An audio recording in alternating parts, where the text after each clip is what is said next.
मेरा धनुष है, मेरा अश्वत्थामा का,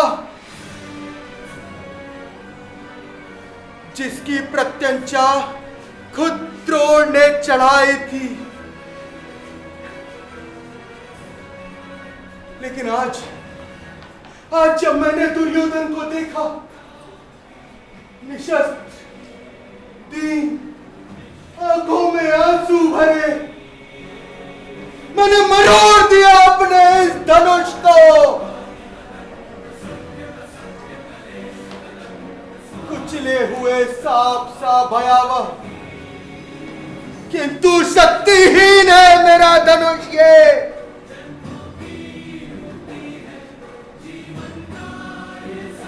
जैसे है मेरा मन, अब किसके बल पे लूंगा प्रतिशोध पिता की निर्मम हत्या का।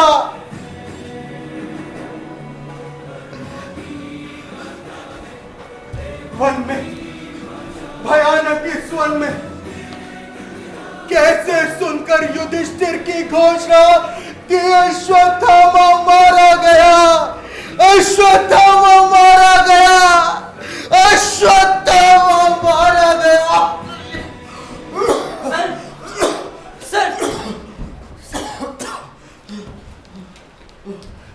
सर, ये लीजिए सर।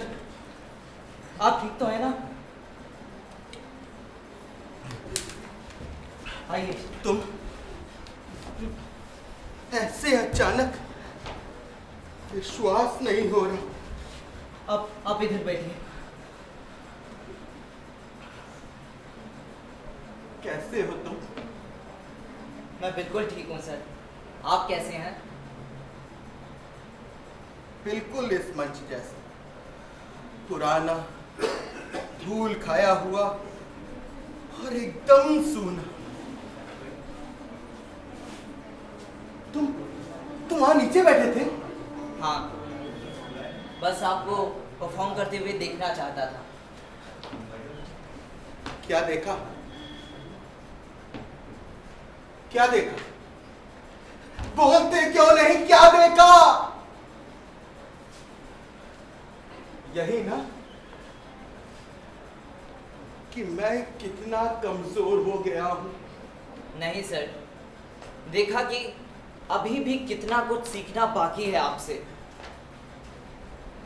वैसे सर एक बात पूछें, आप हर शाम यहीं बिताते हैं? मेरा बस चले तो मैं पूरा दिन यहीं बिताऊं, पर क्या तुम 2 घंटे के लिए आऊं, उसके बाद तो मुझे वैसे ही निकाल फेंका जाएगा। रहना मैं यहाँ 24 घंटे चाहता हूं, पर काम इतने करने पड़ते हैं। सुबह मंदार को। मंदार कौन? हाँ, मंदार मेरा नाती।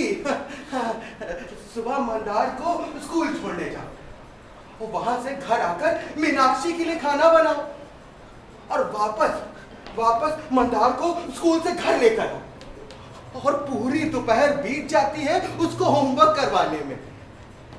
शाम को 6:30 बजे मंदार का ट्यूशन होता है। मैं उसे वहीं छोड़कर सीधा यहीं चला आता हूं। शाम को 8:30 बजे मंदार का ट्यूशन खत्म होता है। तुम समझे? सांस तो मैं 24 घंटे लेता रहता हूं, पर जीता सिर्फ यही 2 घंटे, यही बस 2 घंटे। सर, एक अरसे बाद आपको इस तरह से परफॉर्म करते हुए देखा। मेरा सवाल आज भी वही है कि आप जो भी कैरेक्टर करते हैं उसमें इतनी डेप्थ कहाँ से लाते हैं? हाँ, मेरा जवाब अब भी वही है कि मैं जो भी कैरेक्टर करता हूँ ना, उसको अपने आप से कहीं ना कहीं रिलेट कर पाता हूँ। अब जैसे मैं जो अभी कर रहा था, अश्वत्थामा। हाँ, अश्वत्थामा। मैंने तो मंच पर कई सारे किरदार निभाए, लेकिन अश्वत्थामा एक ऐसा किरदार है जिससे मैं बहुत ज्यादा रिलेट कर पाता हूं। उसकी पीड़ा, उसकी बेचैनी, आक्रोश, और तो और उसे भी धोखा देकर ही परास्त किया गया। इसका मतलब आप अभी भी मुझसे नाराज हैं? मैं लेकर आता हूँ। किसका है?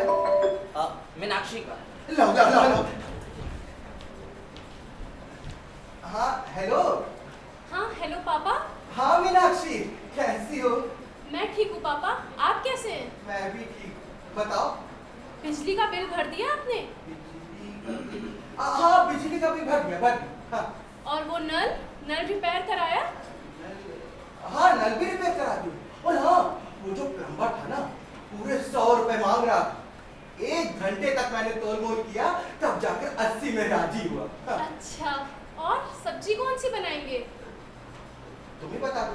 भिंडी बना लेंगे ना? हाँ भिंडी बना लेंगे, बना लेंगे। ठीक है, सब्जी बना लीजिएगा। और मंदार को 8:30 बजे ट्यूशन लेने जाना है, याद है आपको? मंदार? क्या क्या? मंदार आपका नाती। अरे हाँ, भूल गया था, उम्र हो गई। हाँ ठीक ठीक। वो पापा, ये थिएटर वेटर के चक्कर में आप खाना पीना याद रखते कि वो भी भूल जाते हैं। खा लेते हैं कभी कभी। ठीक है, मंदार को 8:30 बजे ट्यूशन लेने आ जाइएगा। हाँ हाँ मैं रखती हूँ। ठीक और ठीक। अपना ध्यान रखिएगा। हाँ तुम भी अपना ध्यान रखना। हाँ मैं रखती हूँ। ठीक ठीक। ये सभी नाटक ये आपने अभी भी संभाल कर रखे हैं? बल्कि ये कहना ज्यादा सही रहेगा कि इन नाटकों ने मुझे अभी तक संभाल कर रखा है। लो ये रखो। वरना पता नहीं मेरा क्या होता। बादल सरकार का पगला घोड़ा, सुरेंद्र वर्मा जी का सूर्य की अंतिम किरण से सूर्य की पहली किरण तक, और गिरीश कर्नाड जी का है वदन, और सर ये वाला मोहन राकेश का आधे अधूरे। सर कुछ याद आया आपको? आधे अधूरे कैसे भूल सकता हूं मैं? हमारी पहली मुलाकात।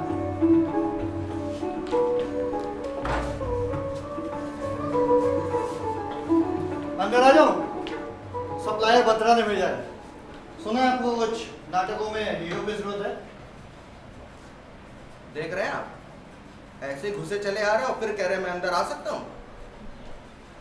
एक्टर चाहिए, हीरो नहीं। हाँ भाई एक्टर। बैठ सकता हूँ ना? नहीं तो अभी खड़े हो क्या? तुमको बत्रा ने बताया नहीं कि मैं वक्त का कितना पाबंद हूँ? अरे वो हाँ बताया था उन्होंने कि आप वक्त के काफी पाबंद हैं। फिर? लेकिन मेरा एक दोस्त है लल्लन यादव, वो यही यूपी का ही है, वो भी जूनियर आर्टिस्ट है।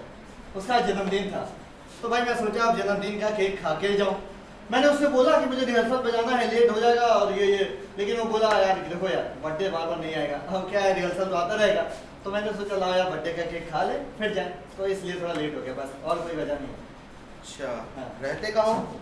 यही ज़्यादा रिस्ट में, मतलब पीजी में रहता हूँ, 2-3 लोग साथ में रहते हैं। हाँ। मुंबई में कब से? मुंबई में भी सर हो गए होंगे एक करीबन 10-15 दिन, 10-12 दिन तो हो गए होंगे। अच्छा, हाँ इससे पहले कभी कोई नाटक किया है? हाँ किया है ना। अरे मेरे स्कूल में हुआ करता था, मतलब मेरे गांव में जो मेरा स्कूल था उसमें हुआ करता था रामलीला, उसमें मैं वानर सेना में रोल करता था। बोलो सियापति रामचंद्र की जय। ये मेरा बंदर सर। बंदर बनते थे? बंदर नहीं वानर बनता था, बंदर नहीं।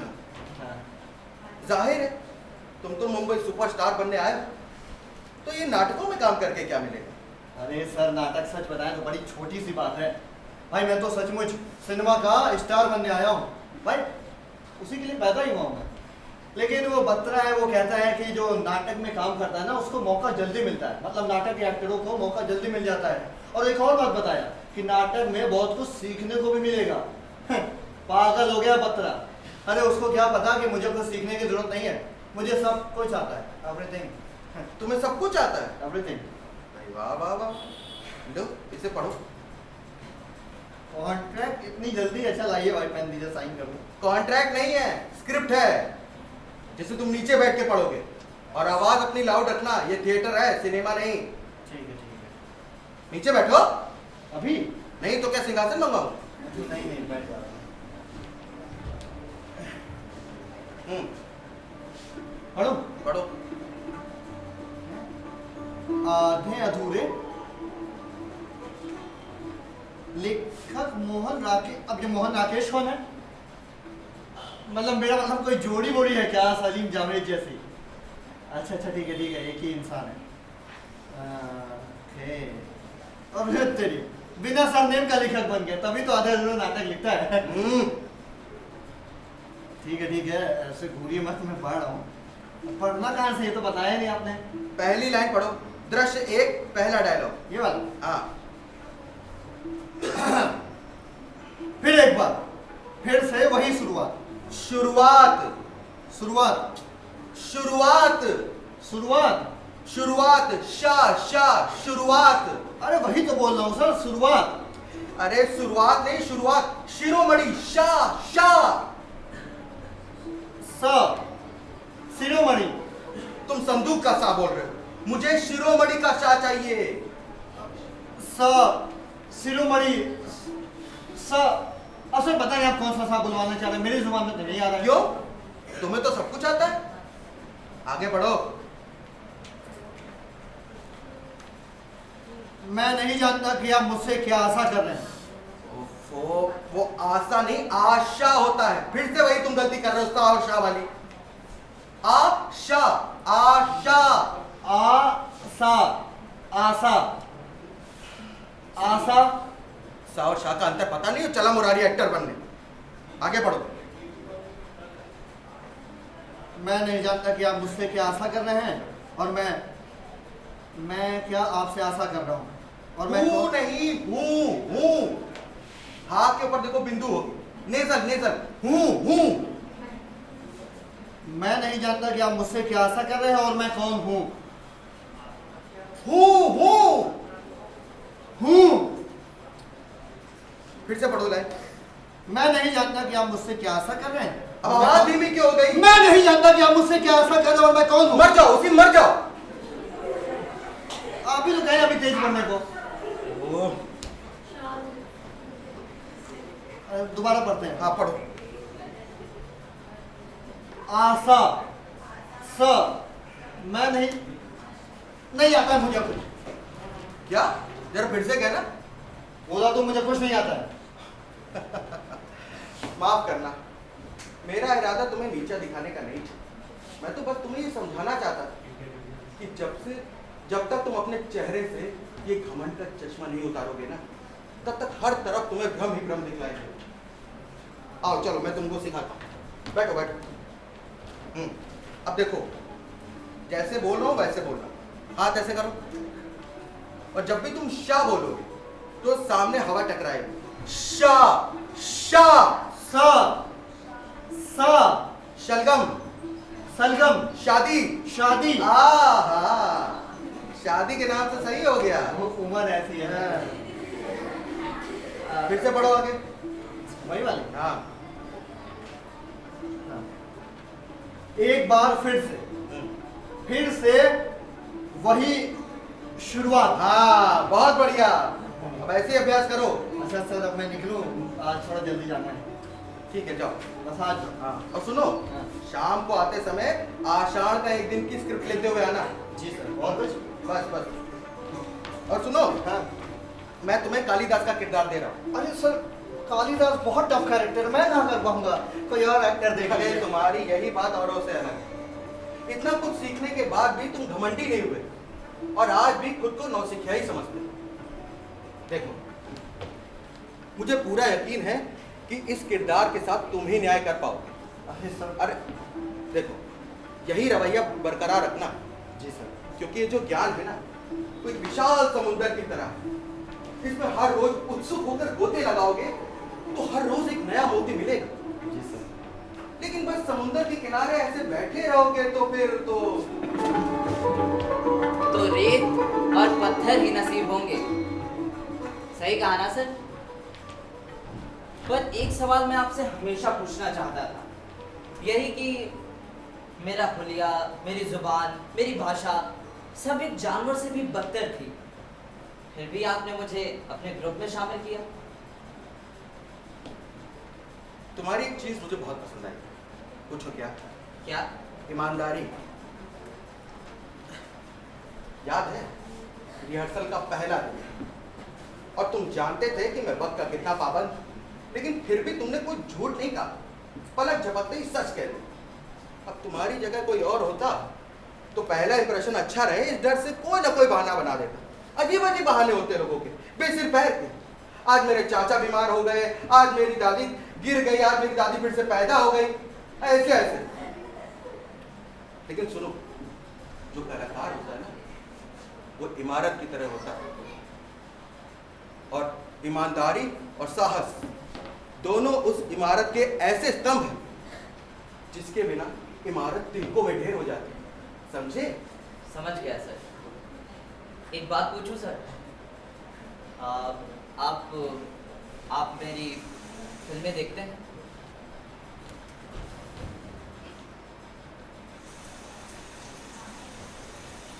क्या हुआ सर? आप उधर क्या देख रहे हैं? आप मुझसे अभी भी नाराज हैं ना? आखिर कब तक इस तरह से मुझसे नाराज रहेंगे? कब तक? हद तेरे की। ऐसे जब रोज छाता लाता था तब बारिश कहीं नहीं होती, और आज छाता लाना भूल गया तो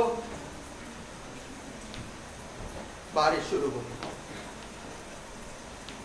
काश ये इंसान और मौसम दोनों बताकर बदलते तो जीवन कितना सरल हो जाता।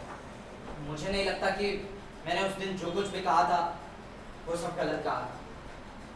ये बिल्कुल ऐसे ही। जब भी तुम झूठ बोलते थे ना, अपनी नाक यूं यूं सहलाते थे, और लगता है आजकल ज्यादा ही झूठ बोलने लग गए, तभी नाक चपटी हो गई। ऐसा कुछ भी नहीं है सर, मैं सच कह रहा हूँ। I don't regret my decision at all. Good, सुनकर अच्छा लगा that you don't regret your decisions.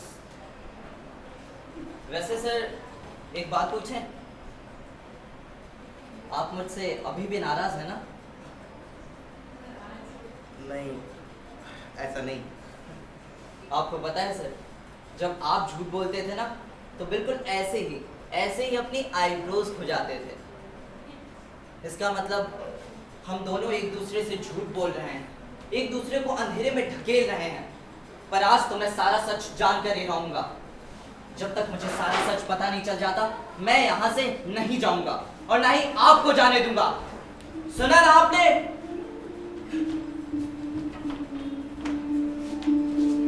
मैं आपको कहीं नहीं जाने दूंगी पापा। आज मेरा बर्थडे है और आज के दिन आप कहीं नहीं जाएंगे। अरे मीनाक्षी, तुम क्यों नहीं समझती हो? वो जो नया लड़का आया है ना, जिसे मैंने कालिदास का किरदार दिया है, वो बिल्कुल नया है। काफी पॉलिशिंग करवानी बाकी है उस पर। जिस उत्साह से आप अपने नाटकों को पॉलिश करते हैं, काश उतने ही उत्साह से आप अपने रिश्तों को पॉलिश कर पाते पापा। अरे मीनाक्षी, आखिर तुम कहना क्या चाहती हो? साफ साफ कहो ना। सिर्फ एक दिन, बस एक दिन के लिए आप ये डायरेक्टर का लिबास उतारकर मेरे पापा नहीं बन सकते। मीनाक्षी!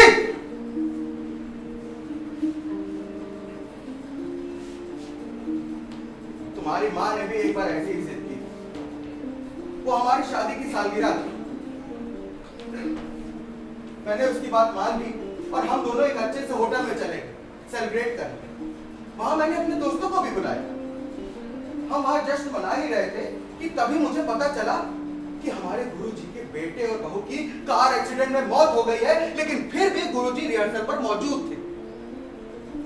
मीनाक्षी, मैं स्तब्ध रह गया था।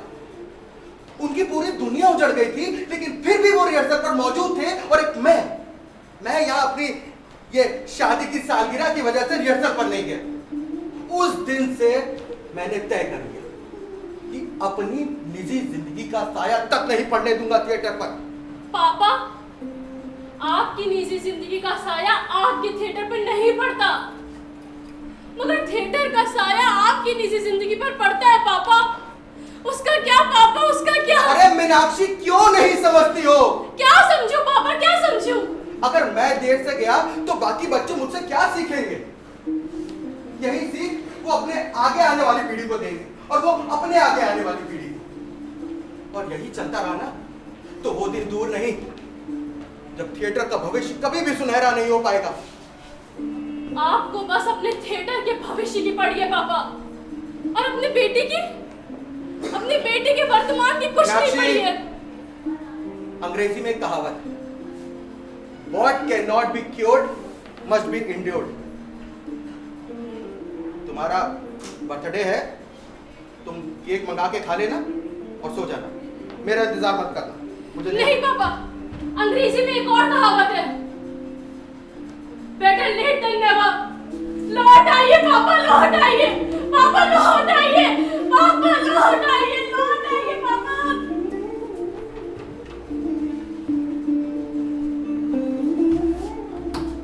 खोलो खोलो। लौट आइए जनाब, लौट आइए। दरवाजा खटखटाना बेकार है। मुझे पहले से मालूम था कि आप मेरे सवाल को जरूर टालेंगे, इसलिए मैंने मेरे बॉडीगार्ड से पहले ही कह दिया था कि जैसे ही नट सम्राट महाशय इस मंच पर प्रवेश करें, दरवाजा बाहर से बंद कर दें और तब तक ना खोले जब तक मैं खिड़की से इशारा ना कर दूं। अब जाहिर सी बात है कि मैं इशारा तब तक नहीं करूंगा जब तक आप मेरे सवाल का जवाब नहीं दे देते। ये कैसा पागलपन है? मैं यहाँ खड़ा हूं ना, तुम्हारे सवालों का जवाब दे तो रहा हूं, लेकिन पहले ये दरवाजा खोलो। दरवाजा खोलो, खोलो दरवाजा, दरवाजा खोलो। 2 मिनट में दिमाग फटने लगा ना आपका? अरे पिछले 10 साल से कैद हूं मैं, जंजीर की तरह जकड़ रखा है इस सवाल ने मुझे कि आखिर ऐसा कौन सा गुनाह हो गया था मुझसे जो अब अभी तक खफा है। वैसे देखा जाए तो हम दोनों ही कैद में हैं। फर्क इतना है कि आपकी कैद जिस्मानी है और मेरी कैद दिमागी। पर ये दिमागी कैद ये जिस्मानी कैद से भी बदतर होती है। जिस्मानी कैद में तो बस आपको एक कालकोठरी में बंद किया जाता है, पर दिमागी कैद में तो ये सारी की सारी दुनिया ही कालकोठरी लगती है। कुछ भी अच्छा महसूस नहीं होता, कुछ भी अच्छा महसूस नहीं होता।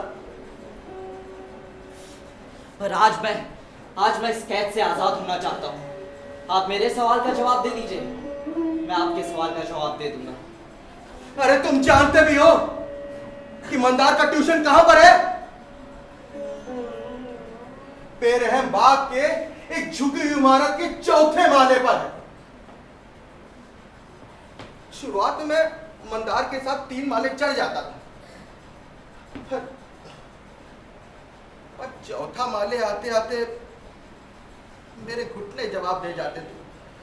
पर मैं अपनी मुस्कान ज्यों की त्यों रखता था ताकि मंदार को पता ना चले, लेकिन फिर भी वो भाग जाता था। कहते हैं ना, जो रुदन दिखाई और सुनाई ना दे वो सामने वाले को बहुत ज्यादा घातक होता है। मंदार को भी कर गया होगा।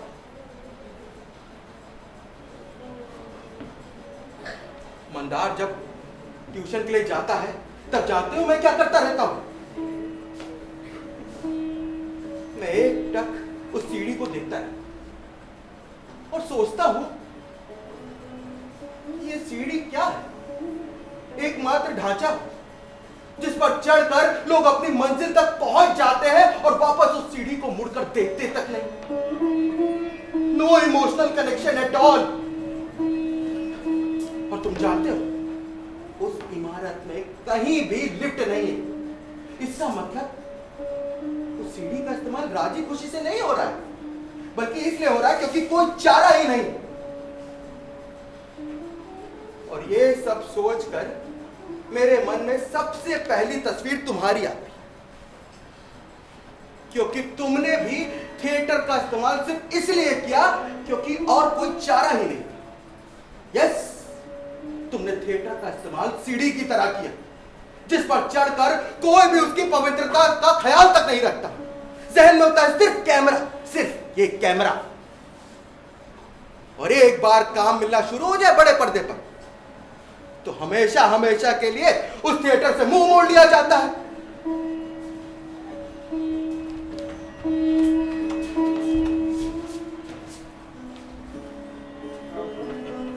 मुंह मोड़ लिया था दारा शिको ने हमसे। मैंने कहा था कि वो काफिर हो गया है, लेकिन ये औरंगजेब इतनी आसानी से हार नहीं मानेगा। और वो ये क्या बोल रहे हो से डायलॉग नहीं तो ये किस तरह से डायलॉग बोल रहे हो? ना वेरिएशन है, ना कोई मॉड्यूलेशन है, ना ही कुछ मूवमेंट ले रहे हो। ध्यान कहाँ है तुम्हारा? वो सर मैं थिएटर छोड़ना चाहता हूँ सर। क्या तुमने इसे क्या बगीचे समझ रखा कि जब मन चाहे रुके, जब मन चाहे चले गए? अरे थिएटर की तुलना सैनिक समुदाय से की जाती है, क्योंकि थिएटर मांगता है संपूर्ण आत्मसमर्पण, त्याग, बलिदान। ये सब तो मैंने तुम्हें पहले दिन ही बताया था ना। देखिए, मैंने आपके साथ कोई कॉन्ट्रैक्ट तो साइन किया नहीं है, इसीलिए आप मुझे जबरदस्ती यहाँ पर नहीं रोक सकते हैं। ये तुम्हारे अल्फाज नहीं, जरूर तुम्हें किसी ने उकसाया है। नहीं, ऐसा कुछ नहीं है। और मैं कोई खिलौना नहीं हूँ कि कोई मुझे चाबी भरेगा और फिर मैं नाचूंगा। तो एक दिन में ऐसा क्या हो गया? कल तक तो सब कुछ तुम सही कर रहे थे, फिर अचानक से तो कौन सा आसमान टूट पड़ा आप पर? अगर आपका एक मजदूर कम हो गया तो? मजदूर?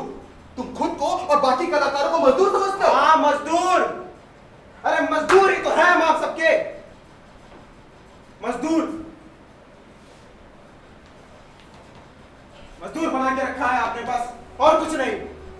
कैसी उल जलूल बातें कर रहे हो तुम? अरे ये बातें उलूल जुलूल तो लगेंगी ही आपको, क्योंकि आपके कानों को तो सिर्फ चापलूसी की आदत है। गुरुजी, आप महान हैं, आप सर्वश्रेष्ठ हैं, आप एक महान डायरेक्टर हैं, आप एक महान एक्टर हैं, महान महान महान महान माय फुट। देखो, मैं तुम्हारी रग रग से वाकिफ, ये तुम्हारे खुद के अल्फाज नहीं, तुमको किसी ने बहलाया है ना? सच बोल दो। देखो, सच बोलना, मैंने तुम्हें ईमानदारी के बारे में पहले दिन ही बताया था। कितना भरोसा है आपको मुझ पे कि मेरे खुद के ख्यालात भी नहीं हो सकते? बस तानाशाही करनी है आपको, अपनी चलानी है आपको बस। अरे नियमों की गंध इतनी फैला रखी है कि सांस लेना मुश्किल हो गया है मेरा। सिर्फ वही नाटक देखो जिसका मैं सुझाव करता हूं, वही लिटरेचर पढ़ो जिसका मैं सुझाव करता हूं, और वही संगीत सुनो जिसका मैं सुझाव करता हूं। और फिल्मों का नाम लेना तो मना है आपके सामने, बिल्कुल। और सबसे बढ़कर आपकी वो रिडिकुलस एक्सपेक्टेशंस कि जबरदस्ती बॉलीवुड और टेलीविजन इंडस्ट्री से नफरत करो बस। और रिहर्सल के बाद घंटों किसी फिल्म के स्टार की खिल्ली उड़ाओ, उसकी बेइज्जती करो और किसी थिएटर के महारथी की गाथा गाओ। कठपुतलियां हैं हम आपकी, बस कठपुतलियां। अगर हमने आपकी कही हुई दिशा में कदम नहीं रखा तो आप झट से अपनी डोर खींचेंगे और धकेल देंगे हमें दूसरी दिशा में। अरे नहीं, मुझे लगता है कभी कभी कि मेरा रवैया तुम लोगों को बहुत वाहियात लगता है। देखो, कभी कभी मैं सोचता हूं कि तुम लोगों को खुला छोड़ दूं, पर फिर सोचता हूं क्यों? अरे मैंने अपनी जिंदगी का बहुत सा समय गलतियां करने में और उन्हें सुधारने में लगाया है। तो हमें भी गलतियां करने दीजिए ना, करने दीजिए गलतियां।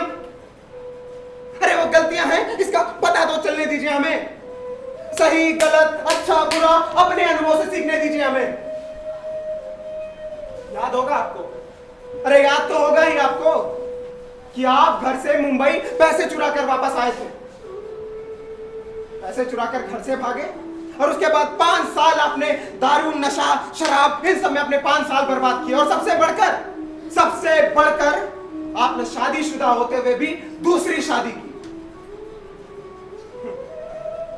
और उस सब के बाद, ये सब कुछ करने के बाद आपने ये फकीरी अपनाई है। लेकिन हमें गलतियां करने की कोई छूट नहीं है, कोई गुंजाइश नहीं, हम गलतियां कर ही नहीं सकते। सर सुनिए, मैं ये सब नहीं सह सकता हूं, नहीं सह सकता। आप ये सब कुछ मैं बचा रहा हूं बस। नहीं रुको, तुम मुझे ऐसे छोड़ के नहीं जा सकते। नहीं,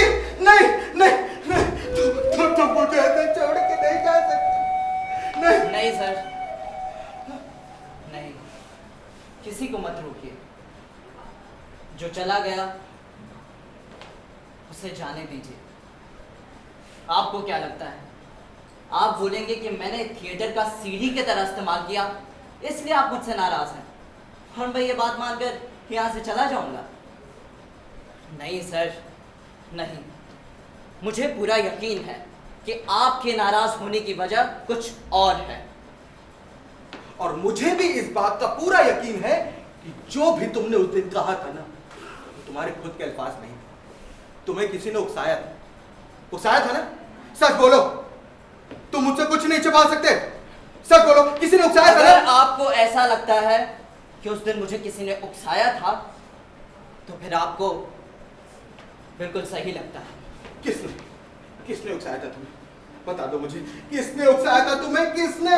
आपके सवाल का जवाब मेरे पास है और मेरे सवाल का जवाब आपके पास। और तुम मेरे सवालों का जवाब तब तक नहीं दोगे जब तक मैं तुम्हारे सवालों का जवाब नहीं दे देता। जो तू मेरी डफली बजाए तो मैं तेरा राग लापूं। You scratch my back and I will scratch yours. Sounds more sophisticated.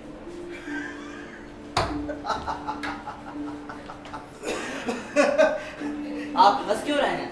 कुछ नहीं, मैं सोच रहा हूं कि जिसके मुंह में कभी चौरसिया छाप बीड़ी और लवली डार्लिंग गुटखा हुआ करता था, वो आज सोफिस्टिकेशन की बातें कर रहा है। हुआ करता था सर, हुआ करता था। अच्छा, इधर आओ, अरे इधर आओ। अरे सर, ये क्या करना? अरे वो देखो, तो तुमको बुला रहा है। क्या है ये? स्वीटी सुपारी है? बंदर चाहे जितना भी सयाना हो जाए, गुलाटियां मारना नहीं छोड़ता। ऐसा कुछ भी नहीं है सर। वो मैं अपनी अगली फिल्म में गाउटी का कैरेक्टर कर रहा हूँ ना, सो मेथड एक्टिंग है। क्या क्या क्या कर रहे हो? गाउटी का कैरेक्टर कर रहा हूँ, सो मेथड एक्टिंग।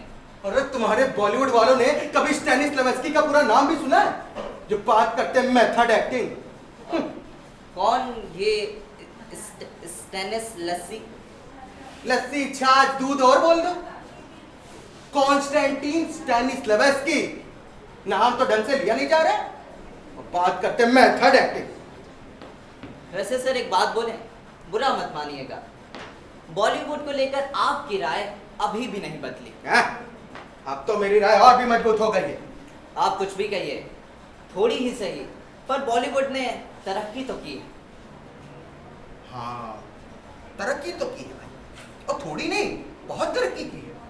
देखो, पहले जो बॉलीवुड वाले थे ना, वो सिर्फ स्क्रिप्टें चुराते थे। अब तो स्क्रीन प्ले, डायलॉग, एक्टर, को एक्टर, सॉन्ग, और ऐसे ही चलता रहा ना, तो वो दिन दूर नहीं है जब ये ऑडियंस भी बाहर से बुलवानी पड़ेगी। देख तो रहे हो सिनेमाघरों की हालत, सबके सब बंद पड़े, ले दे के बस तुम लोग का वही बचा है, वो क्या, OTT। ताली एक हाथ से नहीं बजती sir.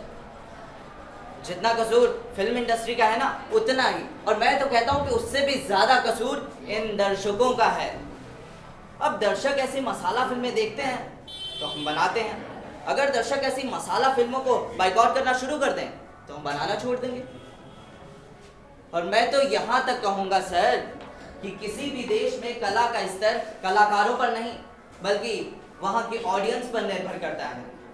We love movies which tickle our funny bone, but what about movies which tickle our intellect? इसका जिम्मेदार भी सिर्फ और सिर्फ तुम्हारा बॉलीवुड है।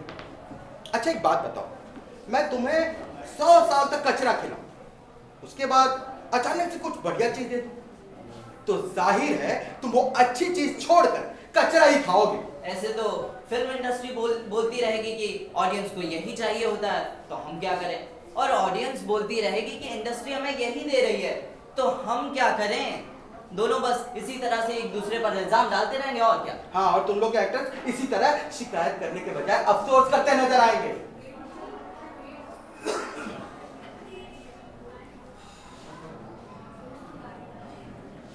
फिलहाल सर, ये एक मिनट, अफसोस से याद आया और शिकायत से याद आया, आप मुझसे क्या शिकायत कर रहे थे? आपने कुछ बताया नहीं। एक मिनट सर। ये हम किस टॉपिक पर डिस्कशन करने लगे? वाह सर, वाह। टॉपिक चेंज करना तो कोई आपसे सीखे।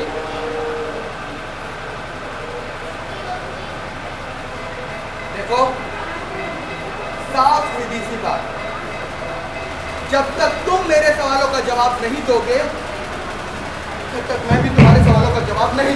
बस मतलब बहस करके वक्त बर्बाद करने की एक और कोशिश, पर मैं वक्त बर्बाद नहीं करूंगा सर। आप जानना चाहते हैं ना कि उस दिन मुझे किसने उकसाया था? हाँ, किसने बताया? बता दो, किसने बताया था? तो सुनिए।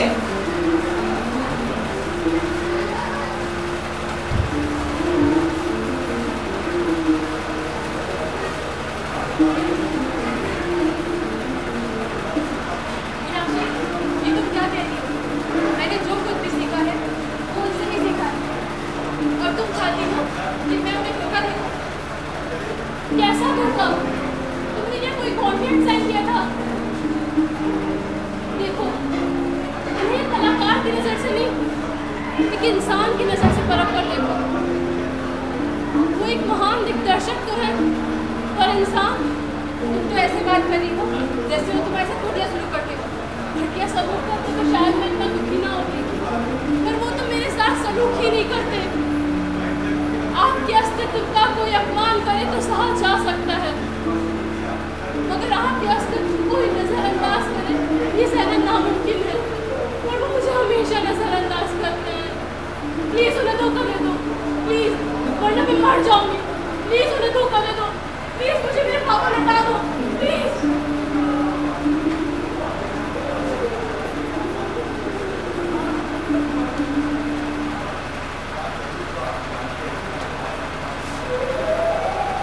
अब आपको सवालों का जवाब मिल चुका है। अब आप मेरे सवालों का जवाब दे दीजिए।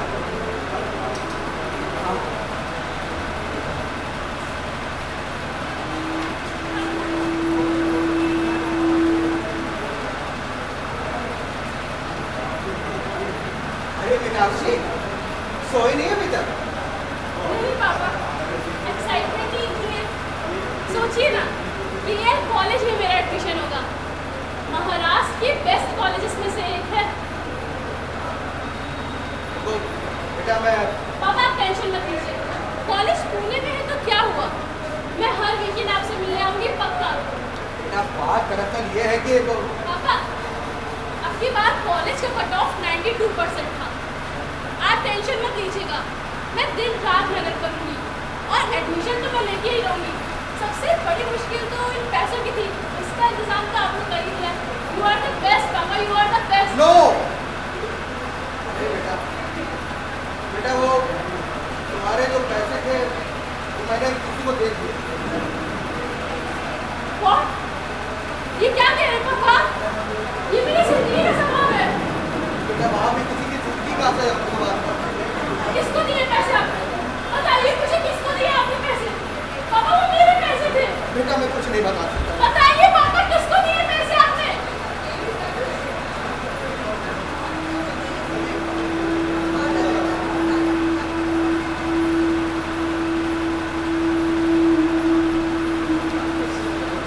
गाँव में तुम्हारे पिताजी बीमार, पैसों की फौरन जरूरत थी। तो मीनाक्षी की एडमिशन डेट तो निकली जा रही, पर मैंने बिना कुछ सोचे समझे वो पैसे तुम्हें ना कर दे। तुमने क्या किया? अरे छोड़कर चले गए थे मुझे इसी रास्ते से। आज मुझे पता चला कि तुमको उकसाने वाला और कोई नहीं बल्कि मेरी बेटी थी, मेरा अपना खून मीनाक्षी।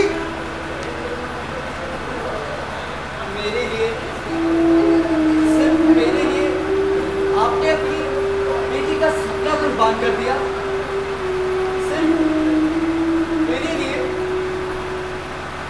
मेरे यहाँ से निकलने के बाद तुमने कैमरे में काम करना शुरू किया और देखते ही देखते तुम इस कैमरे के सुपरस्टार बन गए। पर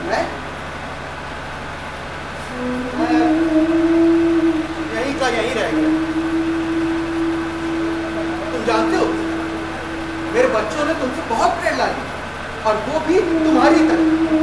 एक एक करके मेरा साथ छोड़कर इसी दरवाजे से चले गए। मुझे माफ कर दीजिए सर, मुझे माफ कर दीजिए, मुझसे गलती हो गई सर। अब मैं कभी आपको छोड़कर नहीं जाऊंगा, मुझे माफ कर दीजिए सर।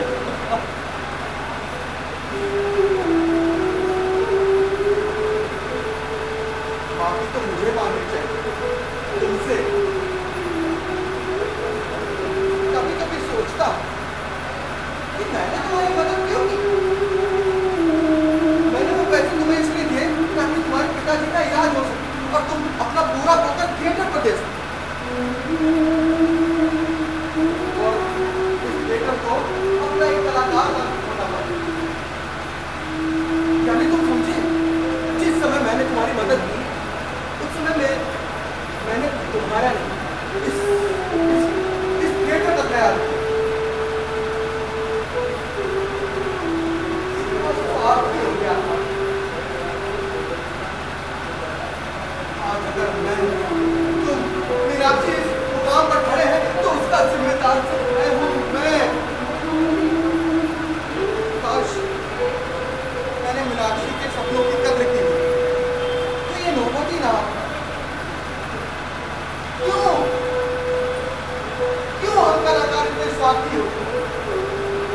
अरे जो कलाकार कला के लिए अपना सब कुछ छोड़ देते हैं, वो ये क्यों नहीं समझते कि परिवार को खुश रखना भी तो एक कला है।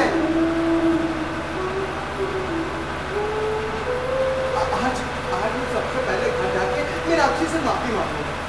बिल्कुल सर, अब जाकर हुए आप एक असली दिग्दर्शक। तुमने कहा था ना, पूछा था क्या मैं तुम्हारी पिक्चरें देखता हूँ? हाँ सर, सारी पिक्चरें देखता हूँ, फर्स्ट डे फर्स्ट शो। और आज मैं ये बात कर से कह रहा हूँ। Proud of you.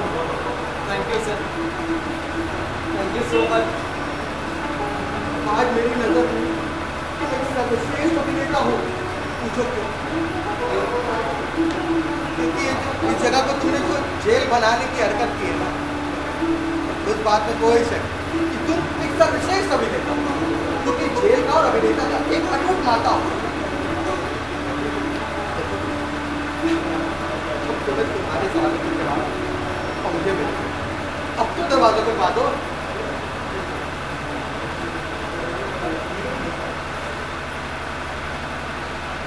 Sir, I am so sorry sir. क्यों? बस ऐसे ही। सुनो, दरवाजा खोल दो।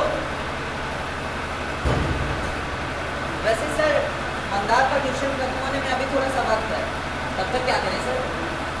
बताओ क्या? सर, नाटक।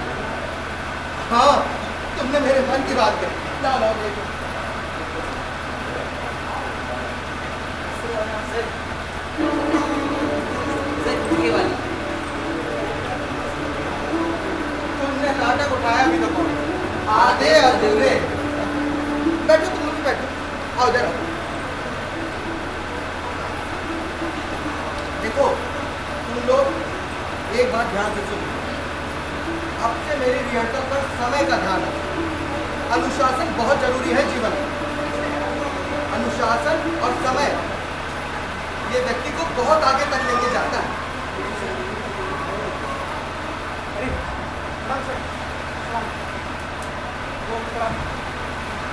सुनो, मेरे मन में एक सीन और उसे मैंने जैसे सोचा है ना, तुम लोग बिल्कुल वैसे ही कर। हाँ ना, इधर ना हो।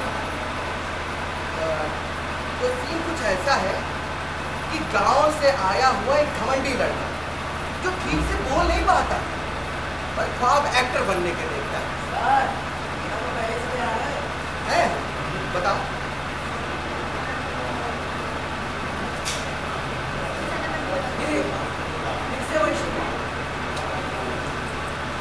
सर, प्रिया मैं कैसी लग रही हूँ? लग रही हूँ ना कि हीरोइन? मुझे तो लग रहा है शेफ को इनको कराना है। जी सर, अच्छी। बाल बड़े अच्छे लगे। जी तो आज शाम को इन्हें कटवा दो। बैठो। जी सर। हीरोइन बनेंगी आप। पढ़ो।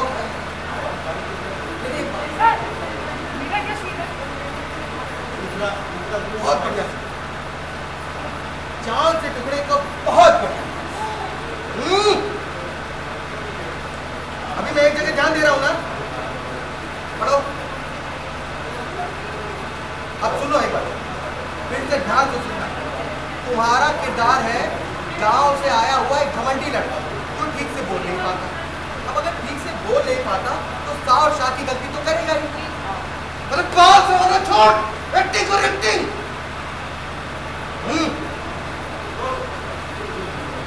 पढ़ो।